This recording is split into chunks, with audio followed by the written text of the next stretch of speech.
There was a moment though.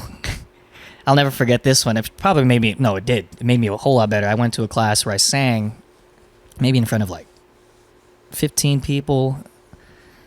I already forgot the teacher's name, but he basically looked at me and he goes like, "Okay." He points at another student and goes like, "If he were to audition and you were the judge right now, would you let him into this school?" And I'm just like, oh man. Because I was nervous. I've never been into like a situation like this. I didn't know they were going to call you up and sing like this. And she's looking, she goes, oh, like she's flabbergasted. And then he even goes like, how did you get in here? Yeah. And I was just like, what the heck?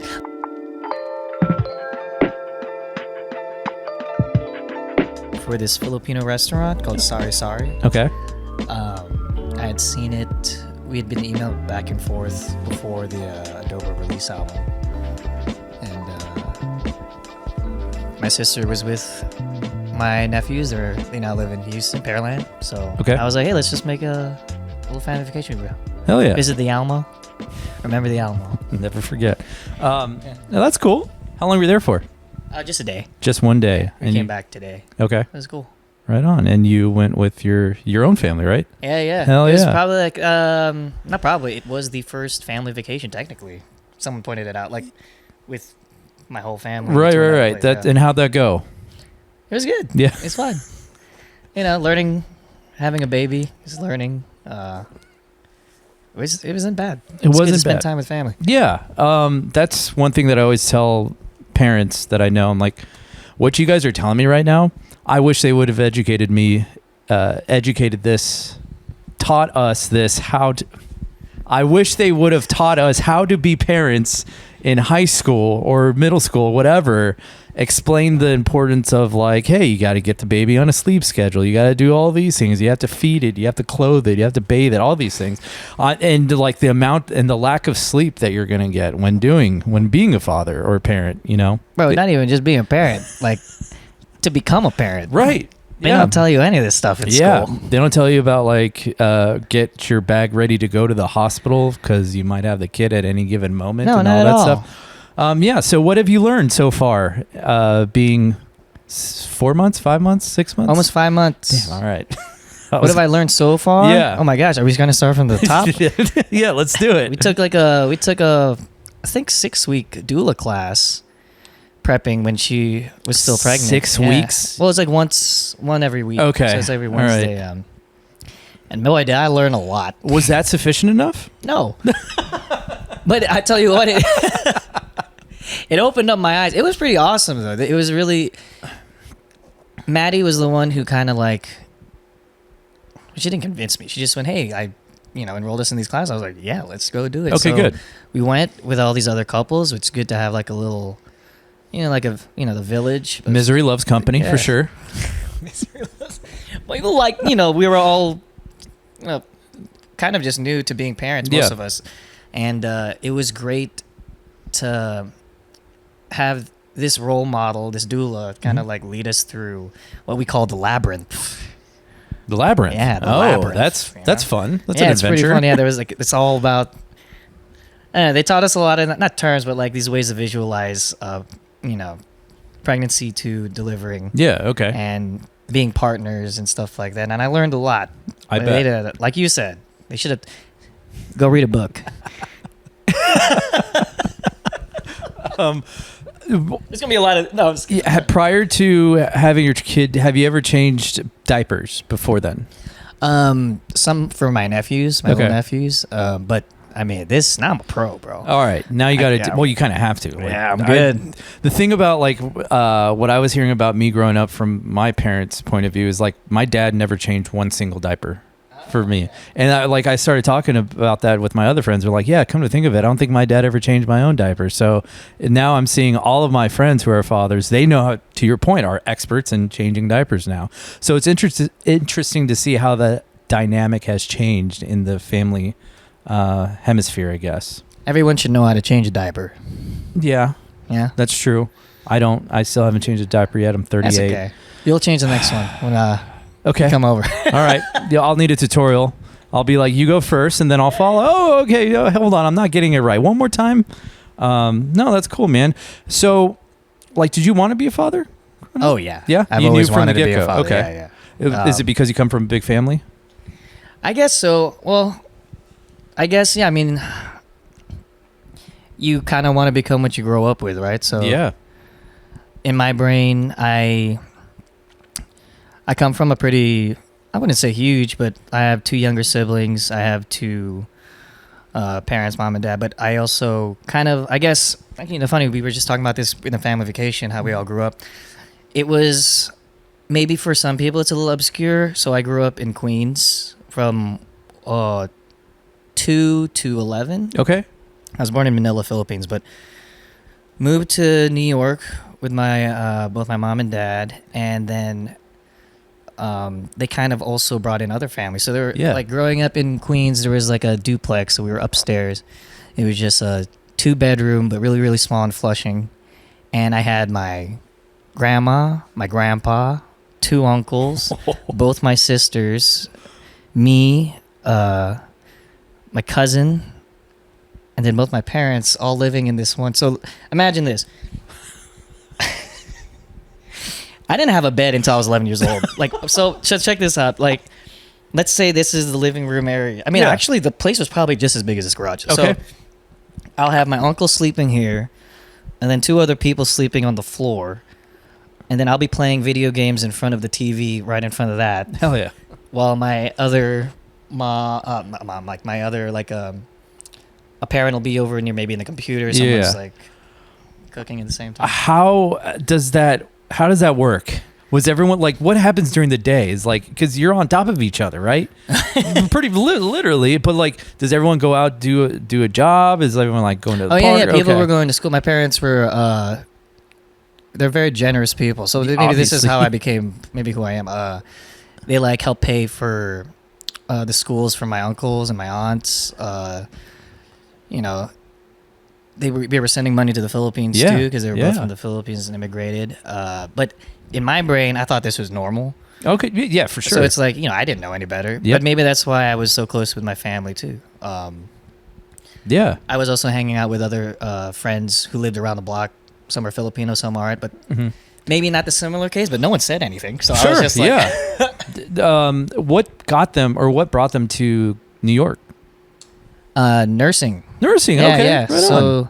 they both, dude, this is actually good because it's all fresh in my brain. Yeah. They both graduated from the University of the Philippines. Okay. In fisheries, I think. So it's like kind of like, think of like marine with canning and fishing and stuff like that. But then my dad was just like, I want to go to America. At that time they were scouting nurses, and that's how we came to New York. Yeah. Okay.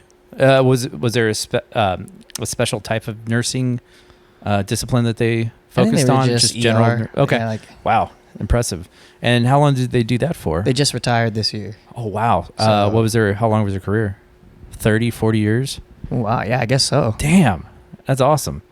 My wife's a nurse. She's been a nurse for about 12 years now. I don't think there's any signs of stopping her because she loves it. But her discipline is wound care and ostomy.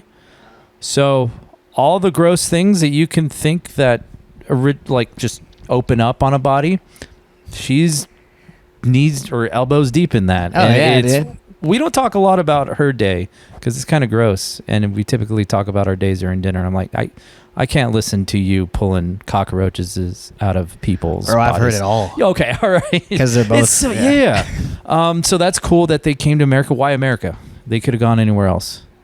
Why America's the land of the free. Okay. You can be anything you want to be. and so during this time that you're kind of, getting real close with family from 2 to 11, was there a spark of music that kind of entertained your okay, we're going now music. Right. Yeah. Yeah, no, seriously, I'm very grateful to have this just happen. So my dad, he always kind of recorded the family. Okay. Like old school, like this is probably why I love movies and film all the time. VCR camera. He had like the VHS. So right now he gave me like 100 little tapes. I think maybe more than 100. Like because since they retired, we've been in a process of getting some of my stuff that I grew up with. Yeah. But he goes, hey, I want this forever. Can you digitize this? Because the more you play, it deteriorates. Yep. It just lost, right? So I have this like history timeline of me from literally 1 year old, and I'm literally. It takes a while. Yeah. All the way to me in college. From film all the way to digitized stuff. So there's always been, what I've noticed is every single VHS that I'm putting in, there's always music in the background. So my dad really loves music, and he's always introduced it to me, and it's always been a part of my life. So like I'm walking down the street, and in the background he has like those boom boxes or whatever, and he's playing Michael Jackson or something, or like it's someone's birthday and there's Queen going on. Yeah. So it's always been something that I just have been around constantly. That's what I've noticed. I was like, wow, every single one of these tapes, there's music going on. And explain to me the karaoke aspect of it all. Oh, dude, that's just being Filipino. Being Filipino, it's a rite of passage to always be singing karaoke at the Filipino parties. It's a huge thing. It's like Filipinos love community, so usually every weekend we all just come over each other's houses and we eat food and we sing songs. Okay. And regardless of how good or bad the person is, everyone's doing it. Oh yeah. Oh my god. Oh yeah. I've had cousins who like they loathe it because they're like, oh my gosh, it's my turn. Oh my gosh, I have to go after Miggy. No, I'm just kidding. I need a lot of alcohol in my system to even work up the courage to get up on stage. So, and you guys are just doing it stone cold sober. Oh no, there's a lot of people drinking a lot of alcohol. I get that, but time, yeah. I would assume that there's some people who just do it sober, right? Yeah. It's wild. That's I learned a lot of songs that way though too. Okay. It's everyone has their favorite songs, as most people do in karaoke. Yeah. So my discography was also pretty. I'm hearing someone sing the Bee Gees, someone singing Whitney Houston, and then all of a sudden someone's just like, yo, I want to, do something like, I want a hippie. And what's crazy is like, at the end of these karaoke things, they grade you. You get judged? Yeah. After you put your heart and soul out totally. there? That's oh my God. And then you're just like, all right, I got to beat this next. Who's is it the elder of the family that's doing the judging, or is just no, the karaoke machine. Oh, okay. Yeah. So there's like it's judging you if you're hitting the notes. Wow. That's kind of why that makes sense why you're such a good singer, because you've had all this training and practice. Maybe I think that was just a part of it. Yeah, okay. Most likely, yeah. Okay, wow. So we leave Queens, right? Yes. And where do we go to next? Pearland, Texas. Outside of Houston, right? That's right.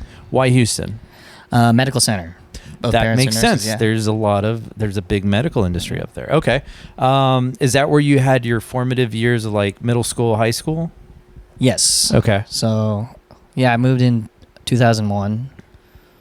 So, yeah, till high school, Pearland, Texas. And are they implementing something in your brain like, hey, you need to go be a professional, I don't know, work in the medical industry or have some sort of professional career that provides life insurance, retirement? Are they the doing whole that? spiel, yeah. As a very good Filipino, you're supposed to go basically into medical field. So they wanted me to be a doctor. I was actually like, studying. Hey, I love all the nurses, and shout out to all the nurses and doctors out there. Heroes work here. Never forget. But they always put it in my brain, like, which I get because they came from the Philippines. They worked really hard to get where they were. They totally worked hard, so they want me to have a good life. I mean, I literally learned that my great grandpa was a farmer. Crazy story. He was like, rice paddies, had a carabao. Got stolen from him. Carabao, what is that? It's like kind of like a cow. Okay. Think about so, they kind of came you from got stolen? Dude, that sucks. Yeah, dude, my dad was just like, dude, my mom would come visit him in the provinces, and then, twice a week. One day she came over, and he was just tied up in his freaking hut, and someone stole his carabao. I was like, what the heck is this? Man, they stole his whip? They did. But where did we go from here? That's messed up, yeah. No, but serious, they wanted me to be, like self-sufficient, something that's knows it can make money and then have my life together. But it wasn't until I think high school, I kind of just like, I did what everybody did. I had good grades. I tried to make my parents proud. Took like AP classes, all that kind of stuff. Good for you. Yeah, well, it's also expected. If you don't do it, you're You're a problem child. you're being compared to all your cousins. Oh, But okay. Then you become the black sheep of the family because totally. you got to I see. think I also became for a little bit because I was the first one to go outside of the medical field. So yeah. maybe a long story short. I mean, like I said, I've always loved music. I've loved, not even just music. I've loved theatrics. I've loved I love entertainment. I love watching movies. I love anything from a few days ago I was watching like old school vaudeville, like kind of stuff, like all the way Like Charlie Chaplin type stuff. Yeah, you know what I mean, like all the way there. I like Fred Astaire, Gene Kelly. I'm a lover and a kind of like a student of music too, because I also went to school for it. So I like studying where a lot of music came from. It's also fun for me to just deep dive into where a lot of music came from or different genres. And Yeah. I didn't know that you could make a living with it. So I just saw it as like something that's always just there. And it wasn't until I think it was my sophomore or junior year of high school. I had a homie who wanted to go to this school called Berklee College of Music. Oh yeah. And for guitar, at that time I just had learned how to play guitar. He's like, dude, let's just go. There's like a summer week program. Let's go over. I was like, yeah, I got family in Boston. I go over, we audition. They were like, hey man, that was cool. Kind of like, but the thing is, I was still kind of fresh. I had no idea what I was doing. I just did it for a whim, but I sang while I played the guitar. And after the audition, they were like, hey, I think you should sing. Like re-audition for singing. And I did, and I got in. So Okay.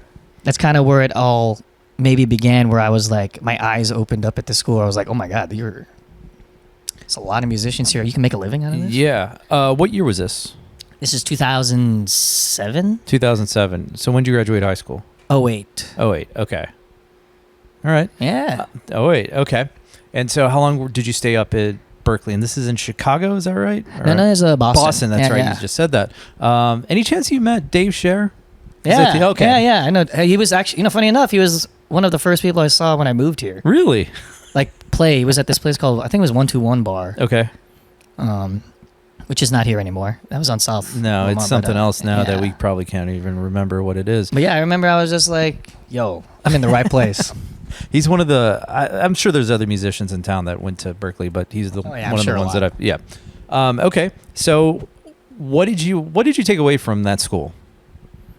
What did they give you? There's always someone better than you for sure. Okay. There is. I mean, a lot. When I. Boy, do I got stories for you. I have one story where, literally, this is probably my first semester. I'm sitting in a class, and I look up and I'm like, man, that guy looks just like that's Bobby McFerrin. He's that don't worry, be happy kind of guy, right? I'm like, okay, this is cool. Because one of my teachers are like good homies with him. So we sat down and we're singing, we're doing improvisation. So I'm learning that there's a lot of, whatchamacallit, you learn there's a lot of people that are better than you really quick. But it was also cool stuff like that at the school where I would have never probably experienced this if I wasn't at the school. Yeah. There was a moment though, I'll never forget this one. It did. It made me a whole lot better. I went to a class where I sang maybe in front of like 15 people. I already forgot the teacher's name, but he basically looked at me and he goes like, okay. He points at another student and goes like, if he were to audition and you were the judge right now, would you let him into this school? And I'm just like, oh man. Because I was nervous. I've never been into like a situation like this. I didn't know they were going to call you up and sing like this. And she's looking, she goes, oh, she's flabbergasted. And then he even goes like, how did you get in here? Yeah. And I was just like, what the heck? I'm 17 years old. I'm just like surrounded by I don't know. But it kind of drove me to become better. So I started like the next week I came in, I was shedding like 8 or 10 hours, like practicing. Came back, I sang, and he goes like, that's what I wanted to hear. So it's kind of like, I think I got a lot of my training, like formal training in college, to be better. Okay. Yeah. During when you do have those long practice hours, how does that take a toll on your voice and your throat and all the mechanics in there and the muscles? It can take a lot if you're doing it incorrectly. Okay. Yeah, so... Did they show you how to do it correctly? Yeah. Okay. So everyone has a private lesson teacher. They teach you all this stuff. They basically tear you down and say everything that's wrong with you. Yeah. Or wrong with you. Hopefully they build you back up. Oh, totally. I mean, I say that like... Especially when I was younger. I'm old now. You're still... What's 36? 36. Oh, my God. Yeah, you're so young. Yeah, you're so old.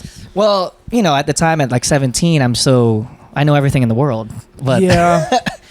I kind of like respect how the teachers, to me, this is why I took out, it's my opinion, but they tell you to learn as much as you possibly can from maybe the people who did it first. Mm-hmm. And I guess some people don't like that. They're like, well, that's old school, whatever. But they say, just do that and then take what you can from that. And then you can break the rules afterwards. Okay. Kind of like in their head, there's like, if you have or at least some sort of understanding of where the source came, then you can break the rules. But then in the end, there is no rules. That's why they call it music theory, everybody.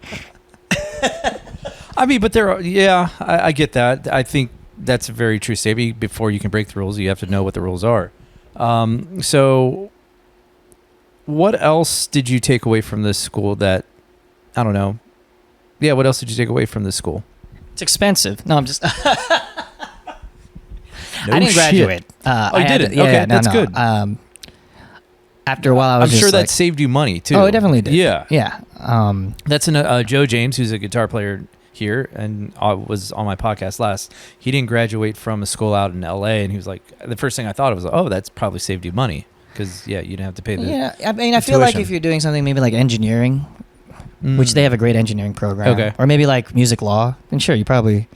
But I was going in for like performance, or I don't know what it is now. It's like I had like pro music or performance where you can like kind of jump on different like I can do songwriting. I can go into different ensembles and learn different kind of like genres. Yeah. So I was kind of all over the place, and I was like, I don't need a certificate of Sure. Hey, I can play neo jazz. Okay. After Boston, what happens next? You stop going to school. I moved to Austin, Texas. Why Austin? Music. Okay. Really, yeah. I was actually I was gonna move to LA, maybe go back to New York. Obviously, there was Nashville. But then at the time, I have been hearing so much, because in school I had some friends telling me, hey, Austin has a pretty cool scene too. So I went over, and it kind of worked out too, because I'm near family. Okay, yeah. But yeah, it was kind of like a no-brainer. It was an easy transition. And were your parents still residing in Houston? Yes, okay. Pearland, yeah. What did they say when you first said, hey, I'm going to go to music school? Like, no. Why anak? Anak. Oh, see, yeah, you say me, mine's anak. It's pretty much just anak. Why do you want to do music? You can be a nurse. You can be a doctor. You can make so much money. Well, not even that. Like, we work so hard to be here. Like, why would you? Wow, they're really laying on the guilt trip. Why would you do this? Your great grandpa was a farmer. He couldn't do any of this, anak. Stuff like that. But I was like, Mom, Dad, if I think it was what's the best? I mean, they're my biggest supporters. Yeah. And when they heard that I wanted to do music, especially in high school, they gave me the chance to do it just to see if I'm good at it. And then I think, I got in, and they started seeing that, maybe people were starting to recognize me at the school at that point too. Like, for example, the year that Michael Jackson died, there was a ensemble which was going to become a kind of like a production. Mm-hmm. It's basically Michael Jackson's life. Okay. And there was like 300 people auditioning to be Michael Jackson for this show at Berklee at that point, right? And I'm starting to realize maybe I was a little naive back then. I was just like, hey man, I'm just gonna do what I want. I go into the audition just thinking I love Michael Jackson. He's one of my like heroes. So I was like, dude, I'm gonna audition. and I was Michael Jackson. I got the part, not knowing like how big this No could way. be. Wow. But then he had passed away while we were all like practicing, getting ready for the show. And at the time, it's a huge deal. Mhm. So Michael Bearden, who was basically his MD, has really good ties. Terry Lynn Carrington is a drummer who was also in charge of the show at the time, and she had reached out to him, and it became this huge production. He came. This is pretty much right after getting ready for the This Is It tour. Yeah. And he kind of like took the reign of the show, and it became this kind of huge deal. And I was learning a lot about Michael Jackson and stuff like that. Well, that's pretty cool. Yeah, it was a really cool event. So like stuff like that. I think my parents kind of like went, okay, he's safe. He can do this. Yeah, he's got the work ethic. He's got the talent. Yeah. He'll make some sort of living Yeah, doing this. I Okay, think it that's was good. easier for them to accept. You get to Austin. Did you have a place that you wanted to stay? Was that already lined up, or were you just going to come here and figure it out? Couch surf. What actually was awesome is my sister was going to UT Oh, okay. at the time, so we decided to, hey, let's all just, live together. Yeah. So we kind of just did that, and then my youngest sister, there was a Le Cordon Bleu here before for Oh, yeah. chef. So we all kind of just lived together. And, Okay. Is she still a chef now? yeah, she is. She's actually been working in like. She used to work for the #1 restaurant at the world at some point. Like she works for like Michelin star restaurants, and then she's now the head chocolatier for this like bonbon place in New York. That's awesome. Yeah, Very yeah. cool. Wow. All right. What was one of the first shows that you remember coming to Austin as an attendee, like as a not Dave a Scher. guest? Shut up. That's one of them. Yeah. Really? Dave Scher, Kevin Flatt actually. Oh, too. okay, flat. Okay, right on. Yeah. Where was this at? I think it was 121 Bar. I mean, there was a lot.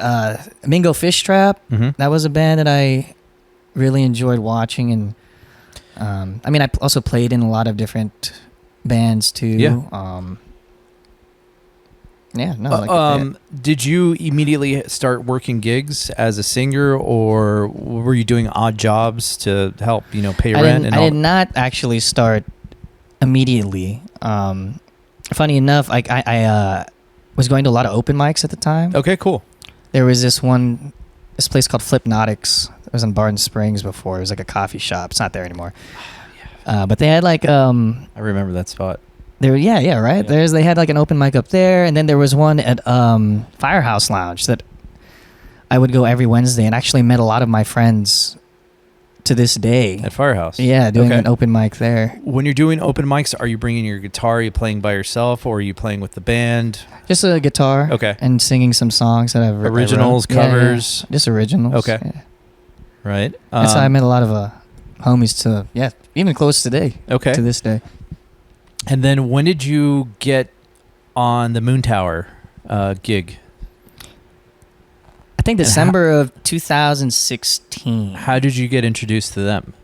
At the time, I was playing with this group of guys who now, they're like great. They're playing like national acts too. Like Mike Gonzalez, Right. Andrew Schindler, Matt Weatherly, Mm-hmm. Nate Villegas. There was Heath Beam. There was Justin Heights. All these guys, we were just kind of like making music. Okay. And then they had asked me if I wanted to sing in this, maybe like a cover band. Yeah. At the time, I think they had a relationship with Amos. Mm-hmm. And I was like, yeah, why not? Let's do it. It's like, I like singing Backstreet Boys. There's a whole VHS of me singing Backstreet Boys that I just recently saw. But and that's kind of how it came and shaped. So yeah, that was really good. I learned to take all the stuff I learned from like Berklee and apply it Mm-hmm. pretty easily Okay. into the cover band realm and corporate world. I mean, I'm very like, let's You're very hype people up You and sing. are, dude. You're very animated, and those PDA, those PDA gigs that I see you perform, I'm like, where does he get all that energy from? My God, you're up and down the stage, you're jumping around. And I will say, my only critique of your last performance at Anton's was I didn't see a lot of that. Was that by design, or were you just kind of? I think it was also the stage isn't as big as I really wanted to be. All right, so you were restricted. Kinda. Okay. But it was also my first. I was super excited, and I really wanted to make sure I sounded good. Okay. Too. Got it. I almost jumped off. I think that was just that was the one thing that I was missing. I'm like, hey, when is he gonna like just I don't know, fucking jump up and knees to his head or do a backflip? I don't know. Oh my gosh. Well, maybe in the future, but I also please in the future. Yes. I think what's great about playing these songs too is I have longevity with it. Yeah. I won't have to do a backflip until I'm like. Until you're I doing it guess in front who knows, of 30,000 James people. Brown was doing that stuff till I'm out to do. I can't do a splits. So the Moon Tower gigs are definitely facilitating your paying rent and paying the bills. Definitely right? a big lion's share of it. I do private events too. Yeah. Left and right. Right. Through also stuff like relationships I've made over the years in the city, but definitely the lion's share. And I've been able to meet a lot of great musicians, obviously, through that too. When you first moved to Austin, were you scared about like, oh my God, like this isn't going to work out? How am I going to pay rent? Did those thoughts cross your mind? Remember when I told you I was pretty naive? A lot of those never really. Well, I mean, it did, but at the same time, I've always been. What's the best way to put? I was also rewatching My Wedding, just not too long ago. Recently, I like, seeing a lot of stuff. Me, I'm always like recording stuff. But so I was rewatching The Vows, and one of my great friends, Talib, from Pearland, he's the one who married me and Maddie. He had this thing in his speech where he goes like, Miggy always found this way to it just works out for him. Mm-hmm. No matter how dire or how like impossible it may sound, it just somehow, he just makes it work. And I don't know if he even goes like, I don't know if it's because he's naive and just goes, hey, I just want to do this. And it just works out. But maybe I'm lucky. Who knows? I'm blessed to be able to do something like that. Or I just haven't gotten caught yet. So it's because of being naive you've been able to keep those thoughts at bay. Maybe, but I think maybe like a part of it. I'm very like, a lot of people say I'm super positive, but I tell them I am, but it's like a choice, I believe everyone always has like sometimes maybe you gotta be in a corner and go back in your mind and you're going into the shadow realm and you're just like, hey man, you doing okay over there? Just don't stare too hard. And then you realize, this is a part of me, but I want to choose every day to be like this. And I think that's where real happiness happens, when you choose it, So you're choosing happiness every single day, and that's positive. That's something that, I don't know, that resonates with me. It's like in this life, you can either choose to be sad or choose to be happy. Oh, totally. Yeah. There's definitely depression bouts here and there. Yeah. But, it's like working out. You just got to work that muscle out. Very true. Especially with, you need to mentally work your brain and your mental fortitude. Otherwise, it's not going to be strengthened. Totally. What about imposter syndrome? Do you ever deal with that? Dude, every day. Shut up. No, you don't. Yeah, what are you talking about? Remember when we just had, see, look at this. We're just snowballing right here. You know how you choose every day just to be positive? I fill my cup with coffee. Where does the sense of imposter syndrome come from, and how do you hide it so well? I think it's just my personality, bro. Sometimes I'll even ask Maddie and just be like, dude, am I good at what I do? And then I think she's, I love, my wife is just amazing. She'll just look at me and like, yes, babe. Just keep doing you. I'm like, oh, thanks. Thank you. Well, I think it's, imposter syndrome. Like what's the best way to explain this? If you see me just face value, most people think I'm like some extroverted, like hyperactive person at all times, right? In reality, I'm super introverted. I need time to rest. Like I need to have my own time. There was an interview, I love YouTube. You get to see a lot of stuff. Like Freddie Mercury, he goes like, it's a switch. Some people maybe are like this all the time, but he goes, for me, I'm this entertainer. Mm-hmm. It's a job also at the time, at the same time. that we love to do. But then when you're off stage, he just flips the switch off and goes like, this is, who I am now. Most people are pretty surprised when they hang out with me in the beginning. They're just like, oh, wow, you're just kind of chill. But the imposter syndrome, it's like, yeah, it's my personality. I just really want to be as good as the people I grew up watching. So I watched, let's say, yeah, Michael Jackson, or I watch Ray Charles, or I watch, Earth, Wind and Fire, and I'm like, or even just like jazz musicians like George Benson. These are like the people I look up to, right? And I hear and I watch them, and they're not messing up. So in my brain, if I mess up once, I'm just like, I suck. But I've learned to not, be like that as the years go by, especially now, right here, right now. Beat me to it. All right. We'll get into that a little later. Totally. But no, I feel you on that. Like the mistakes that I'm making in my edits and my photography, I used to beat myself up about. I'm like, God, I suck so hard. Why would anyone else hire me? This is the worst piece of shit I've ever produced.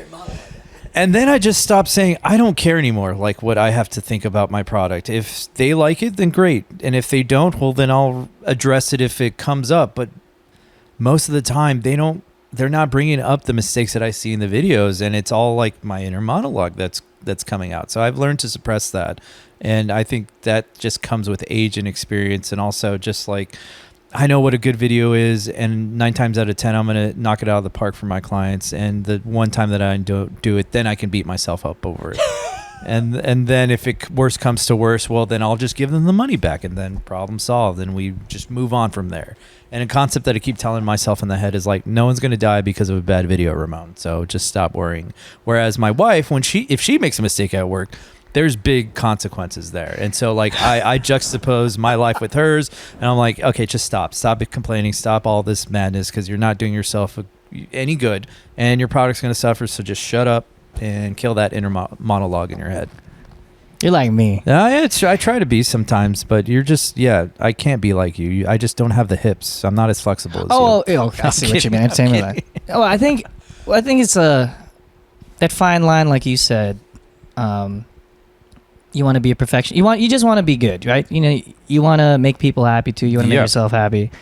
I think a lot of it also has to do, at least for me, is failing a lot.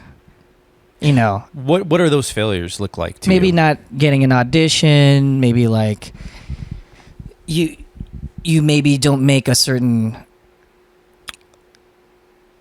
When I mean auditions, like let's say you didn't make a part, or you didn't get into the band, or you didn't, your song didn't get cut when you wrote it. You these kind of things, but you don't let that stop you. Yeah. When I was younger, there was a part of me where I stopped myself for a pretty good time. Like I didn't make a certain audition, I got super depressed, and then I said, "Why am I even doing this?" But then you learn to pick yourself back up. So I think that's probably the hardest thing.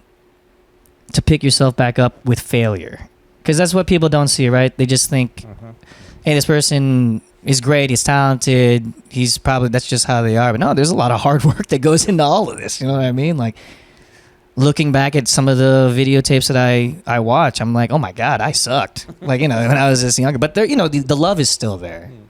I think that's the biggest thing. If you got to really love something to keep going at something like this, you know what I mean? Especially in a creative world, you keep getting rejected, or you keep getting rejection after rejection after rejection, and you just learn to say, I don't care anymore. I'm still going to do this thing. Yeah, you rock. They just don't know, dude. I'm a sweet peach. They are allergic to peaches. So let's get into right here, right now. When did the first song from this album start to culminate in your head? Do you remember that? Or was there a song that started to kind of write itself? I think a lot of the songs were starting to get written last year around July. That's kind of when Adobo kind of just came about. It was with me. I was actually hanging out with my one of my best friends, Robert Sewell, who helped co-write and produce and engineered, mix, and all that stuff with me. Almost all my projects. Okay. We were just hanging out. Maddie at the time was also hanging out. She wasn't pregnant yet, but we were engaged. It was just a twinkle in your eye. Oh yeah.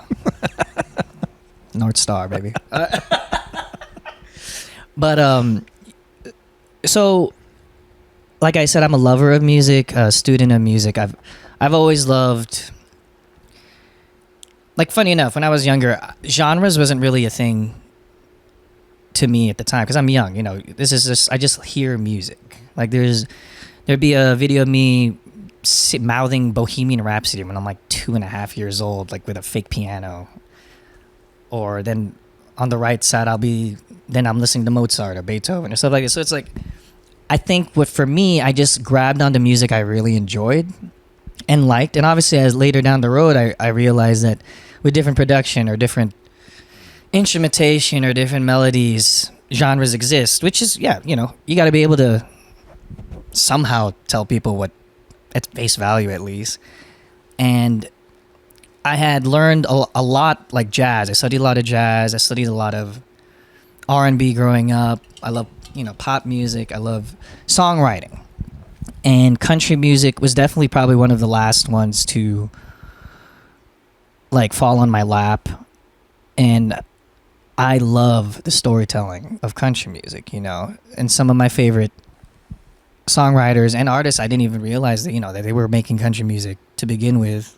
Then I learned there's so many different types, but I kind of just went like, yeah, let me write some songs, and make kind of like a little EP, and it just ended up going in that direction where I was like, hey, this is country.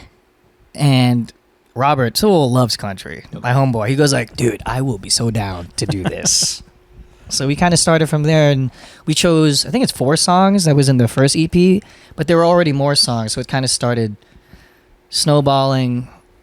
You make a lot of songs before you make an album. But then my wife got pregnant, and a lot of the songs started changing. So it became kind of a journey of like falling in love. A lot of it had to do with, like, you know, my family's important to me. Yeah. And then and my baby, so it's all kind of just accumulated into one. Where did the name come from, Adobo? Adobo? So it's actually not that crazy. The most iconic Filipino dish, as you know, we did a video about it, is adobo. And bro is a homie. So we kind of just put 2 words together. It was funny, and it kind of worked. But it also, adobo is an instrument that's used a lot in like country or Americana music. So it's kind of cool. Multiple meetings. Speaking of that dish, I've made it twice, and it's gotten better and better, or it's gotten better twice. It's really super easy, and I've like found myself in kind of like a creative lull where I'm trying to do things that really don't take a whole lot of thinking. Like, if you notice, the yard was kind of dug up. I'm like, I want to renovate my yard. So I dug all that. I dug all that shit up, and it was like, it gave me a good workout. And so now I'm learning the process of like what nutrients we need to put back in the soil, and like creating that dish or making that dish was super easy, but man, does it packed with flavor. It just takes a little bit of time. That's it. But mincing the garlic, which is a pain in the ass to do, but you got to get fresh garlic, chopping the onions. I don't know. It was so mesmerizing. And granted, I think your dish still reigns supreme in the taste factor, because I still remember how good it was. I did remember, like, I forgot the brown sugar. I forgot the bay leaves the first time, but it still came out okay. Yeah.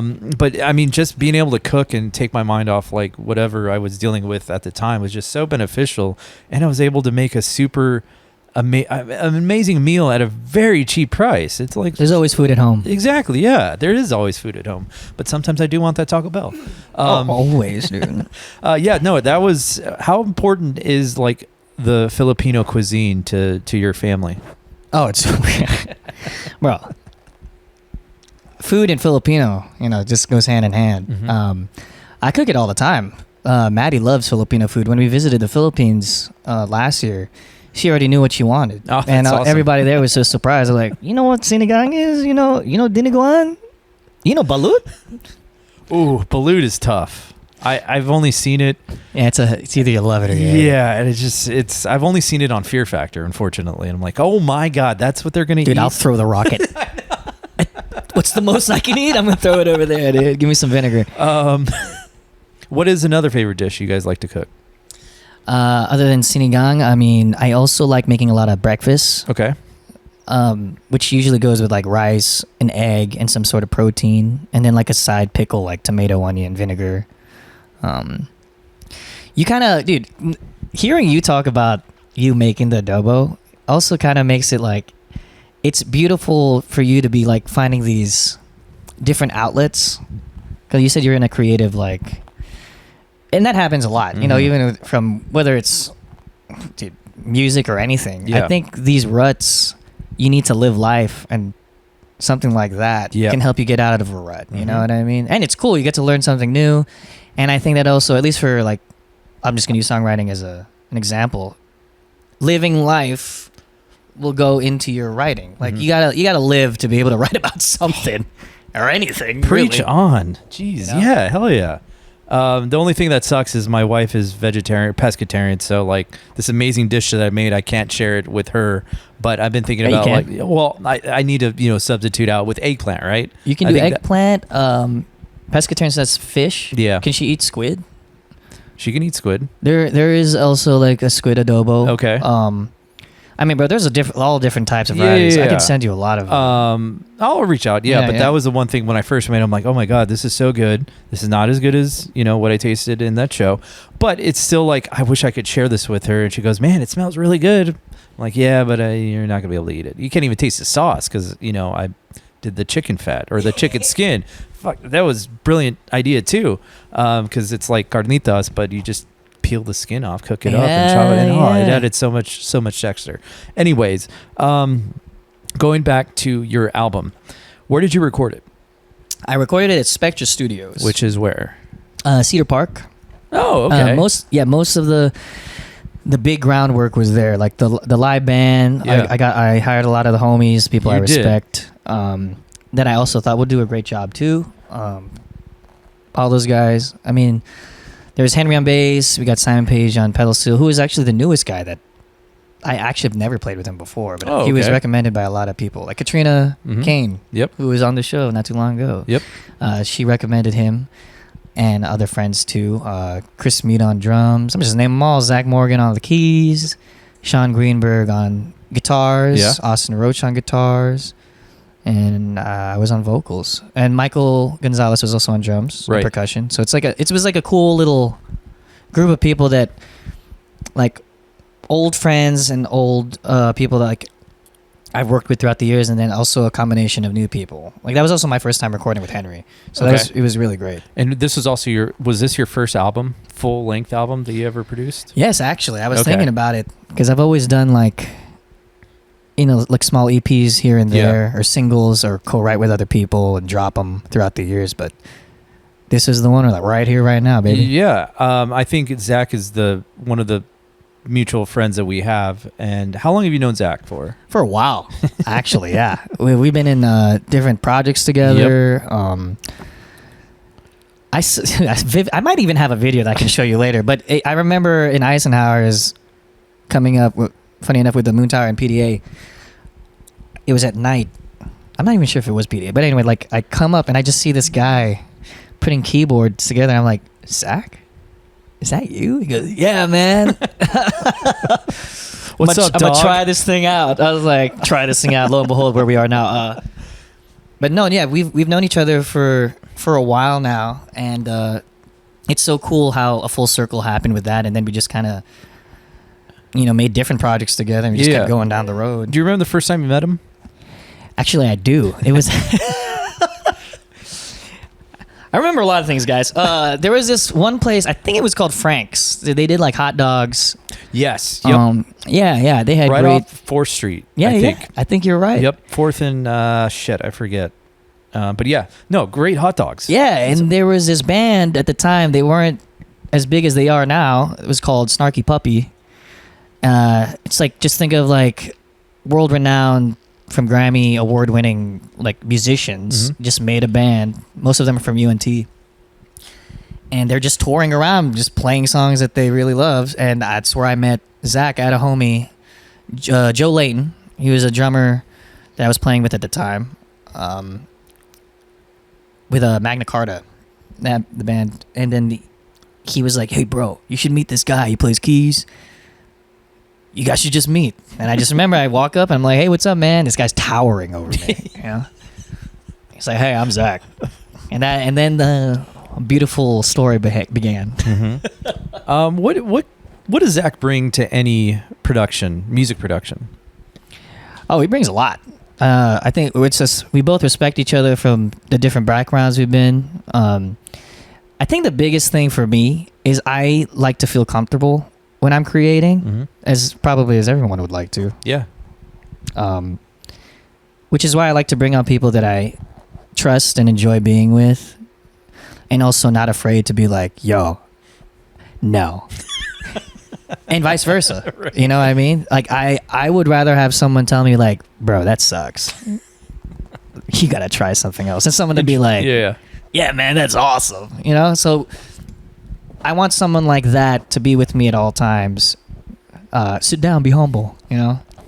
And but we also like a lot of the same things. You know, which is why he's one of my really good friends. So it's with that kind of relationship, creating things is not hard. That's probably one of the biggest things. Yeah. To have someone like that on board. I mean, dude, we see each other probably a lot, right? Yeah. So. I think he has a great business mindset too, amongst like just being a great networker and great person. Like he understands the concept of the music business and industry, and you got to. Yeah.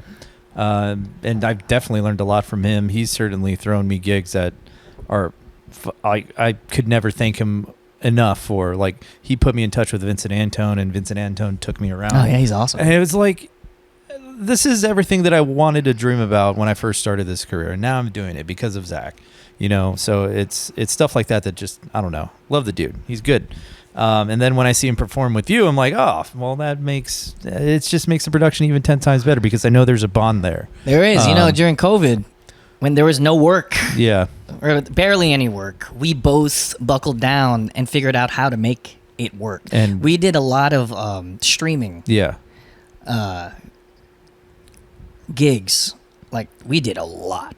And I think what else are you gonna do, we were probably the only ones, musicians, who knew how to do HD streaming recording and like quality sounding at the same time. Yeah. Which, I mean, you know, it may not be someone's forte, which I get it, because, you know, maybe you just know how to play music. You don't know how to do this stuff. But luckily, me and Zach, we knew how to make that work. Yeah. So, I mean, dude, we kind of made our mindset is just like, yo, it's either feast or famine. So we just got to make this work. And that was one of the great, probably relationship-wise, too, where like we know we can work well. Yeah, you guys survived a pandemic together, so I'm sure there's who knows what else you guys can do if you put your minds to it. But what were you doing to, like, how, I guess you guys were getting paid, right? Yeah. How did that evolve? What jobs or what viewers were paying you? We would do happy hours for people's business meetings, man. Like sometimes, we would do that. Like, dude, there was this one, which was wild, and we were both like, oh, this is kind of cool. They did like, we were literally like being shot, and we were like playing, and as if we were, and they projected us into this stage, into this 3D realm. Okay. And people were just like going into like the interwebs and seeing us, like, you know, trying to make something lively, I guess. But we would do like happy hours and stuff like that. Happy hours. So are people watching you via Zoom? Yep. Like, so they're sitting on their computer and just listening to you guys having a beer themselves, and yes, and that paid. Bro, you'd be surprised. I think people just liked. So we kind of bring also this dynamic of we like having fun too. Yes, right. So I think maybe that's why we also got a lot of gigs, because we were entertaining. You know, for example, at the end of the day, for me, whether, you know, as an artist or anything, at least in my brain, I want to entertain. Like, I think that's pretty much what I want to do. I want to entertain. I want my songs to also connect with you in some shape or form, which is the beauty of songwriting and music. But I also grew up where the entertainer, whether you're just singing a ballad or anything, you're just, oh my God, he's locked in. This, you feel something. And I like to think we bring that to the table, whether it's live or even streaming. During the times that I've seen you play at Midnight Snack, I always catch like him inserting like a Mario lick from his piano. I'm like, that's so clever because it just perked me up. Like, granted, I was paying attention to you guys, but once I heard that, I'm like, oh, that's fucking clever. That's entertaining. Yeah, we like to we like to challenge each other too, or just be like, yo, let's try this. We did a gig at the airport, awesome Berkshire, not too long ago, and we were doing one of my songs. From Adobo? Not Adobo, like older songs from like Miggy Milla. Yeah. And then, we've been doing this for a while, so at some point, I just start singing another song. Or I'll just look and be like, yo, do this. Right. Or he'll do the same thing, and we're just having fun. You give him the big eyes? All the time, bro. But we're just, I think at the end of the day, for at least for me, I just want to have fun and have that also, emanate for the people who are watching or listening, especially in a place like that where, like, you're at the airport, you're chilling for a while. It got to the point where people were just throwing napkins at us going like, yo, I'm going to be here for a while. Can you do this? Or I missed my flight because I was paying attention to you guys. Damn. So it's like, I've even gotten gigs because of, from the airport gig or just anywhere that we're going. Like, I want to make sure that you're entertained, whether it's one person listening or like 1,000 people listening, So overall, how long did it take to get from start to finish of Right Here, Right Now? Was it a 2-year ordeal? No. That actually came pretty fast because, so Right Here, Right Now basically is just writing songs and not thinking too much about it. Okay. Just from experience of like the perfectionism, like I've had projects where it took 6 years or something for me to like drop something. Yeah. Because I'm just like, I'm so like focused on what a snare drum sounds like. Which, can still take a while. But for this one, I kind of just went like with the flow, but also just like not thinking too much, just accepting how I'm feeling, writing it right there, right now, not thinking too much. But I think it also comes with experience. I would like to think I'm better than I was, even 10 years ago. So maybe that's also why it came easier at the time, but I also had a lot to write about. Yeah. So when you have like a muse, it's usually pretty easy to just keep going. What we got a delivery guy on Amazon. Sorry, come on in, bro. So during the recording process, when do you stop the what ifs? What if we throw on reverb on this guitar? What if we add another percussion element here? When do those questions just stop and all right, that song is done? Oh, bro, I was just thinking about what I should have put on and some songs as I was coming over here. It just happens. That's how my brain is. There's this interview. I love watching interviews. Is Frank Zappa. You like watching YouTube? Totally. I don't know if it was on, I forget where it was. I don't know if it was Letterman but Zappa was basically saying, hey man, if you're even 75% done with a project, just let it go. Because you will never be happy with it. I've also spoken to some guys,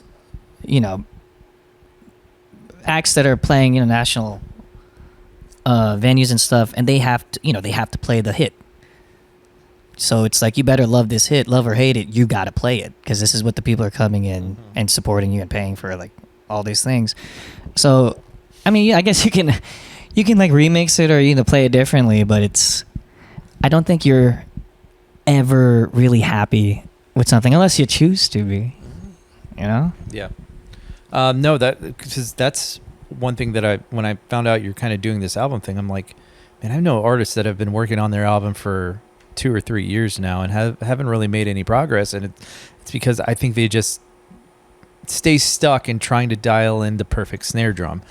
And me as a fan, I want to be able to share your music and maybe put it to some videos that I create, but they don't have anything, and I'm like, man, you're such a talented musician, just put something out. But I think they get lost into the details of things and forget, like, hey, fans want to hear your music. Totally. I think that's just a hump that most people just got to go over. But I think it also helps. I mean, at the end of the day, it's got to be you to choose it. But it also helps to surround yourself with people to like kind of help you gear towards that. Hey, man, you know, this is great. Yep. At this point, I don't think it matters if it's 1 dB down or 1 dB up. And that comes from a great place. Mm-hmm. Just let it, you know, let it ride.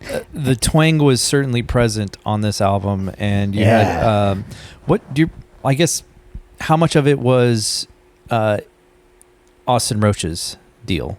Like, did you just let it rip on guitars? Oh, bro, or when I first watched Austin Roach play guitar for the first, I can't even remember because I was just so enamored by what he was doing. I was just like, I went, who the hell is that? That dude. He's filthy.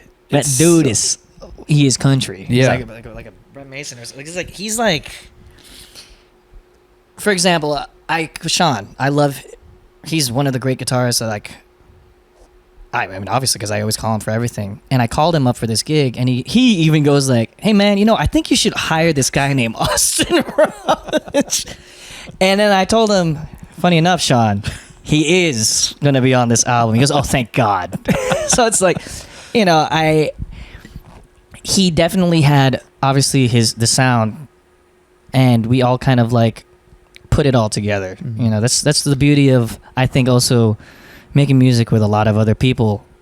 Whether you bring something to the table, they're gonna put something like their touch. Yeah. You know, I can dabble on guitar. I can hold my own playing acoustic and songwriting and stuff like that. But I can't do.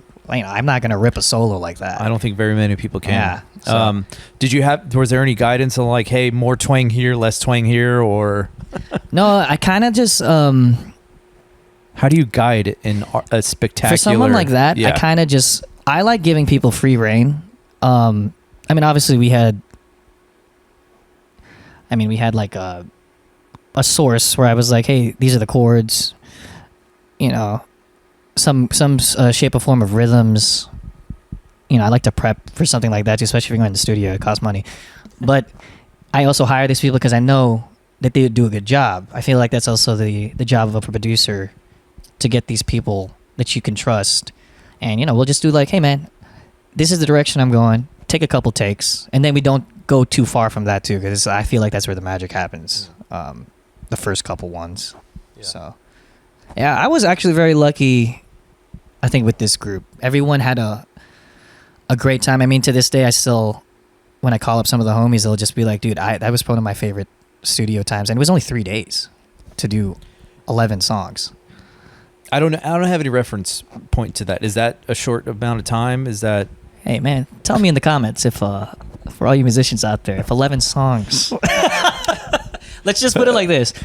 Imagine having like 8 people playing live in a room for songs that they've never played before, and you kind of wanted 11 of them done. Yeah. Within and I mean, I'm not a monster either. Like, I've been in a lot of sessions. Writing sessions in different like cities too, where there's no instruments. Honestly, there's even a producer. But what they have, especially in these like certain cities like LA or Nashville, they have a certain like schedule. So it's like I have to make sure my guys are also fed. We take a break. We take some time to like talk, to get to know each other. You know, it's not like, all right, starting from 11 a.m., we're just recording music the whole time. No, it's like, I want it to be kind of like a hang. Mm-hmm. You know, I think there's a lot of magic that happens when you're, like I said, the trust, and you're becoming friends. You guys tell each other about, you know, you're joking around. You feel comfortable. And I feel like a lot of that feeling goes into the music too. It's not just... like robotic, you know. At least for this project. I think the hardest part would just to get 3 days and scheduling 11 different musicians for those 3 days, and having a cart like tell them, hey, this is the time that we're going to be here. So did you already say it's only going to be 3 days? Yes. And it has to be done within those 3 days? Oh yeah, and a lot of homies were like, you sure? Yeah. I think setting a parameter like that will do more creatively for individuals, because when I say I only have 2 hours to make this video and that's it, Yeah. so you better focus, lock down, and get to work. I think it produces great creativity. I actually told them 10 songs, and I laid down one more song on them on the third day. And they kind of looked at me like, They're like, what the fuck, are bro? you sure, bro? But it was a great one, Yeah, and certainly when you have those talented individuals, something good will come out of it, and putting a time frame on that, I think just, I don't know, leads to something good. And it did. Totally. And it shows. It's I like the journey, man. The journeys, I'm starting to learn more. I mean, obviously I like going through the finish line too, Yeah. but I've noticed, like, just watching, for example, the VHS tapes that I've been putting into my hard drive, seeing the journey of just me growing up, it's pretty phenomenal to see. It's like, oh my God, this little kid was playing freaking Star Fox 64 at this thing. He's like, he grows up to be this guy now sitting and talking to, I'm surprised your parents got you video games, considering how hardworking they were. Because my parents didn't give me video games until I had to buy it myself. Oh, dude, I think they noticed that it got me focused. Oh, really? Because I'm pretty sure I'm undiagnosed, like, ADHD.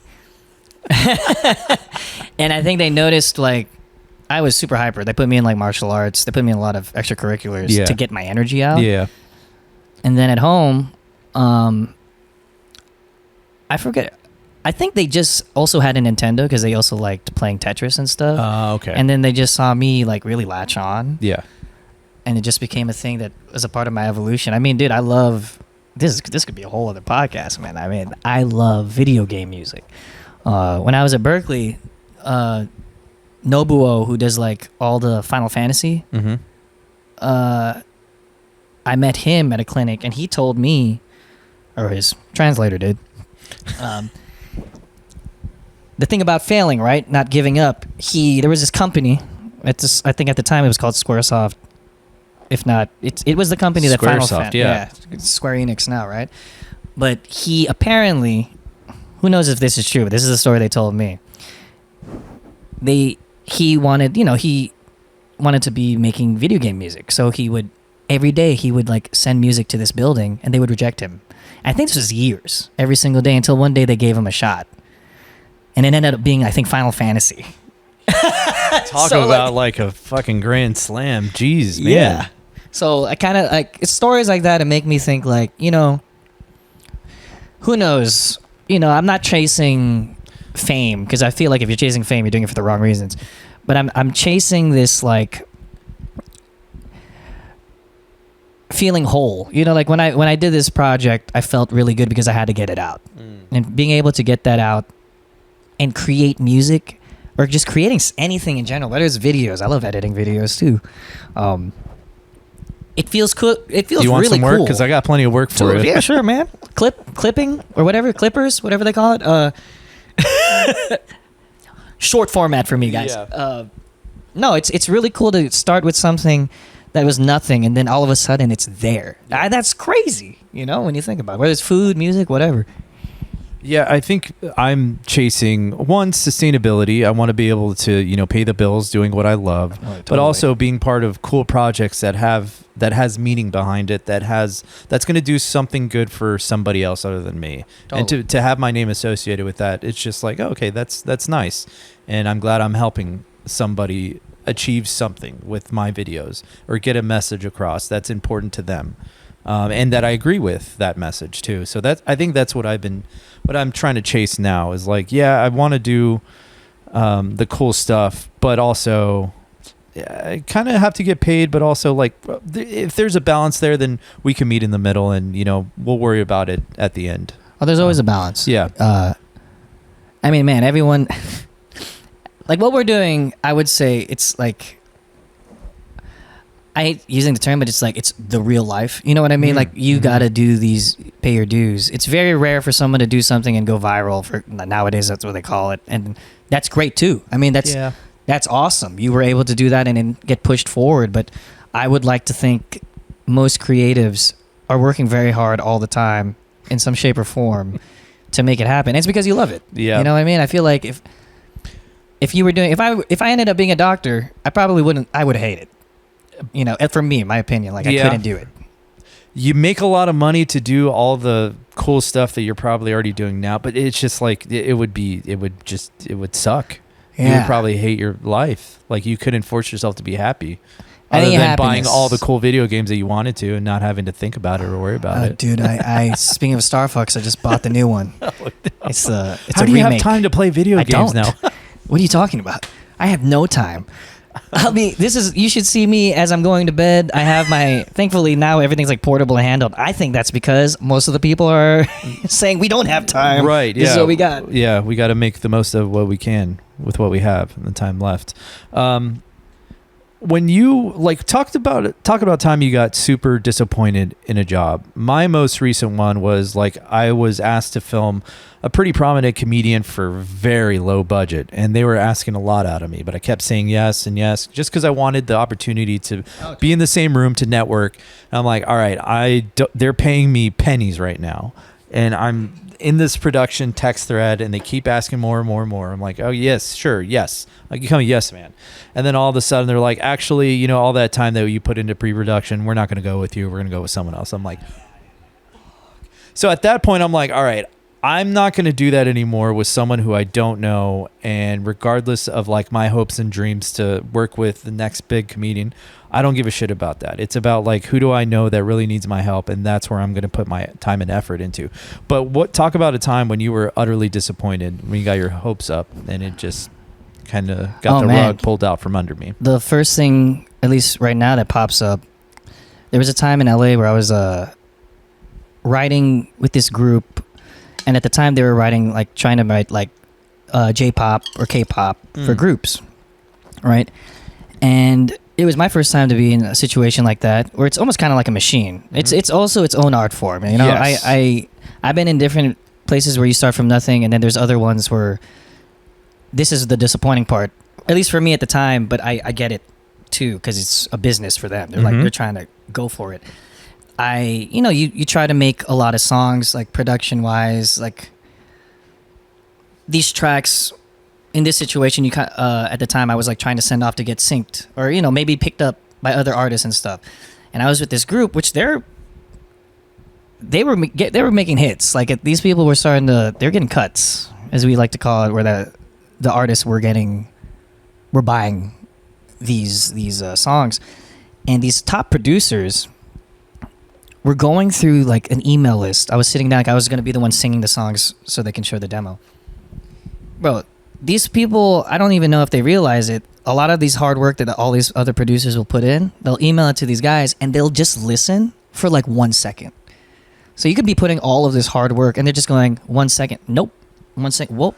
And I'm looking dude, I get it. Maybe you're you hear something that I don't, but I'm just man, a lot of these, you didn't even give it a chance. You know what I mean? So in my brain, that was an eye-opener for me in that situation. And, I learned to go with the punches, and I was just I get it too, because they have a deadline or whatever.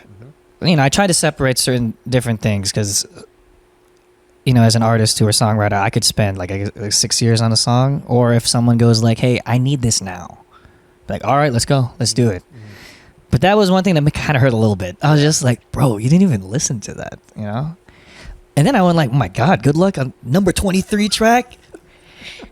Maybe he paused because he took a sip of water, and he's just yo, let's roll with this. And I'm oh my gosh, you never know. Yeah. That sounds very disheartening. But what has been the Filipino response to your artwork? Dude, they love it. Good. Speaking, we were in San Antonio, and I walk into the place, and the first thing someone goes that's Adobo, bro. And I'm just yo, this is yes! awesome. This is awesome. Maddie's yo, do you know this person? I'm no. And what was the catalyst of combining these two? These two, I guess, cultures. You got the cowboy culture, you got the Filipino culture. Why combine them? Why not combine them? Yeah, why not combine it? These are two cultures shape who I am. Especially, I was born Filipino. I grew up Filipino with two Filipino immigrant parents. They showed me all the culture. My journey through music too. I I'm not sure if you've listened to the album top to bottom yet, but I kind of like it. Kind of touches on different kinds of genres, Yeah.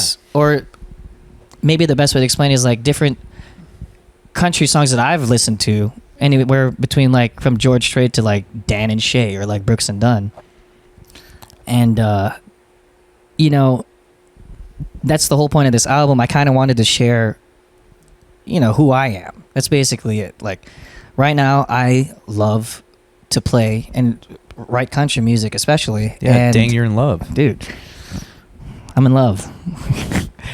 But also combining that with my Filipino culture, or just like my family. For example, there's a lot of songs about food, or there's a songs. I even have a song where my dad is speaking Tagalog at the end of the song. I'm come to a point where it's like I almost don't care what other people think anymore. Good. You have a song about Red Horse, the beer. Yeah, the beer. Yep. Sponsor me, bro. And the last song, forgive me, I don't know the name, but you talk about specifically about Broken Spoke. Yeah, And, Texas in our cup. Yeah, it's like my and it's homage like, to I'm Texas. Like, listening to, I'm like, dude, that I don't know. It's stuff like that when you specifically point out things in a song. I'm like, oh man, that resonates with me even more because I know where that place is, and I'm like, I get where he's coming from, and it's all kind of tying together in a very neat way. Thanks, yeah, man. So, like, when are you going to perform in the Philippines? Oh, bro, that's actually my next mission. Funny enough, at the release show, we had a lot of vendors, and I also like reached out to a lot of people like from Houston too who do festivals. They came and saw the show, and apparently they were just like, "Hey, this is great. Are you doing this again next year?" Are you? And doing this is it where again? my eyes were going like. We had such a fun time doing this. We kind of want to make this into like a festival of some sorts every year, annual. And they were like, yo, let's sponsor it and maybe bring it to the Philippines. And I was like, I'm going to remember what you said. I mean, I would. That sounds like a great idea because the food there was amazing. But the longest line that I saw was for those hats that were being made. Oh, yeah, K bro. Flat and Southern Salt Company, yeah. Yeah. K Flat stayed in that line for well over an hour. Like, I kept going up there getting shots. I'm like, man, you're still up here, and it's kind of hot up there because everybody was cooking food. Yeah. And I'm like, all right, well, these hats seem pretty cool, but an hour wait, damn. He's got a pretty sick hat, though. I think there's like So it's skulls. worth it. There's like skulls on it. I was like, pretty sick, yeah. How was that event for you? Was it stressful? The preparing for it, sure, but it was still fun. Like the journey, I said, I was having fun doing it, but I also had a lot of help Okay. from my wife Maddie, Oh, hell yeah. who is an event manager, Right. for the Trail Conservancy. So she was able to she has the experience of putting things like my brain. I'm just like idea. Let's do this. I want to do that. I want to do this, and she'll be like, okay, all right, let's organize. Let's make sure we email in an orderly fashion to all these people. Let's reach out to this and stuff. Keeps you grounded. Good, like two different brains into one. What were some of the lessons that you took away from that event? Big lessons for that event. I think one of them is maybe try not to do so much all at once. You definitely need like a team. I can see why teams, or I've always seen why teams are always a good thing to have, but especially for events. So it's like we were wearing a lot of hats. Luckily, my wife Maddie at the time was also, she was pregnant at the time, and she loves working. So when she was, not working at the trail, she needed something to do, and she goes, "I'm going to help you with this project." So I got a lot of help from that. But I learned that you do need. Don't be afraid to ask for help. Okay. That's really what it is, especially from the local Filipino community here. Oh my gosh, they really helped out a lot too. Dude, that guy who didn't stop dancing, he was like, he had the cowboy hat and. Hold on, it's my buddy Trey. You can I call you back? I'm in a podcast. Okay, love you. Bye. That cowboy guy would not stop dancing. Like, he was just boots. I have no idea who that guy was. You don't know who he was? I was about to tell you, hey man, you should reach out to him because I think we should do like some video content of him just dancing away to your songs. Because he would not, and he was so good at dancing. He could two-step. He could, I don't know. He was just, bro. This guy. So before even the show, he was like, "Hey man, I'm really a big fan. Can I have a picture with you? I was like, yeah, dude, because he had the barong on too, Yeah, like the yeah. traditional cowboy hat. He showed me the boots, and then he proceeded to show me. He goes, bro, this is who I am, and I went like, what? He goes, This is like, my identity. I love country music, and I love being Filipino. He proceeds to bring out his phone, and he's like, I guess he rides horses or stuff like that too, and it's like this is his life, and I think and that was something that was cool, like the connection. I mean, dude, I think he even lives in a ranch, but I was just like, I'm just seeing as I'm singing these songs that I also love, and I'm seeing it like, I didn't know it was going to connect to some people who are like, like this too. And you're right. He did not stop. I don't think he stopped dancing once the entire time. So that was cool to see. I mean, dude, Filipinos, specifically here in Texas, the population, the community is one of the largest in America. Yeah. I recently in like an interview, I was telling them the fourth most spoken language in America is Tagalog. Oh, it goes English, Spanish, both like Chinese, and then Tagalog, and then you have these communities of Filipinos in like major cities and meccas, for example, like Houston, Mm-hmm. and we've been living there for like Lord not how long, and it kind of integrates the beauty of America, right? Cultures crisscrossing. So it's when sometimes some people ask me like, isn't that weird that it's kind of like Filipino country? I was like, is it? You just ate Mexican Japanese food. Is that weird? No, it's awesome. We just had there's because of your buddy Christian. Yo, shout out Christian. Yeah. Next time, kind of correct me when I'm calling a person. Be honest, the bro, wrong. I didn't hear it. Well, I did. I had to hear it over and over and over again as I edited the video. Anyways, he posted something about ramen del barrio up north. Dude, it's a combination of ramen with Mexican influences that we're well over an hour now. Hey, Trey. No, it's this alarm. But I went up there and oh my God, it was an amazing time. Great food. They had pozole with ramen. I'm like, this is right up my alley. So yeah, the combination of cultures there, it's just eluded to a great product. And I think that's the beauty, man. Yep. Maybe even doing full circle. It's like when I was saying that teachers in my school at Berklee were saying, hey, learn as much as you can about something. Yeah.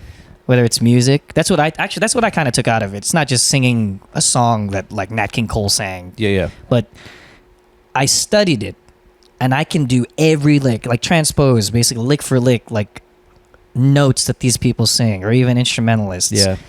And then I said, okay, I can now see a path where I can go this way, and not do it. And I think, for example, like the mending of foods. You do it one way and you know how to do it, and all of a sudden you're like, hey, you know what would taste really good in this? Maybe a lime or maybe something like this. Yeah. And it's beautiful to see someone create something like that, man. Well, like I said, we're well over an hour. When are you performing next? When is the next Adobo show? The next Adobo show? There are a couple of private events. The one FYP is doing I think it's in October, where it's like a Filipino festival that they have. I think it's in Austin Beer Works. Okay. Is that where you I think that's the next like public big one, which will be cool. Okay. Yeah, they say I think there's like 4,000 people that come in and out usually for that. So awesome. Well, I'm gonna call you to come out for that. Please do. Yeah. I'll be there in attendance. Dude, I forget we're on a podcast. Even if I'm like. So October, that sucks. I wish it was sooner, but anyways, good. You have to wait for good things. Good things come to those who wait. That's the saying. That's it. Anything else we need to be aware about? I don't know. Was there a question you really wanted to ask me? I asked them all within that span of an hour. Wow. Is there any question You're you want to ask me? dude. Question I want to ask you right now. You got 10 seconds. 10 seconds. 5. What's your favorite color? Wow, really hard-hitting questions on this one. Blue. Why? I don't know. I've just always been attracted to blue. I think it's a super calming color. It really helps me focus on my feelings about the world, and now I'm just bullshit. I don't have a good answer for it. I just always been just blue. knows. It's one of those things. I just knows. Yeah, that's it. Thank you for taking a time out of your day, which is very busy. It's my first podcast, bro. I just realized that. Well, it's not going to be your last. Hey. There'll be other podcasts that you'll be invited on, and if not, then I'll have you again when you come out with your second album. Sick. Or when you go to the Philippines and you have a lot of stories to talk about. I mean, you'll be coming with me. Oh, how long? you're on camera. Fuck. How long is that plane flight? Like 17 hours? Yeah, it's pretty long, bro. So, yeah, it's pretty long. I might Raw dog hire it? somebody or It's like- that. I don't know. You'll have to get me a place where I can lay down on the plane. It doesn't have to be first class. You just have to clear a path in the back somewhere. But anyways, all right, dude, we got to go. I got to meet my buddy Trey. Thank you so much. Thank you for watching. And yeah, goodbye.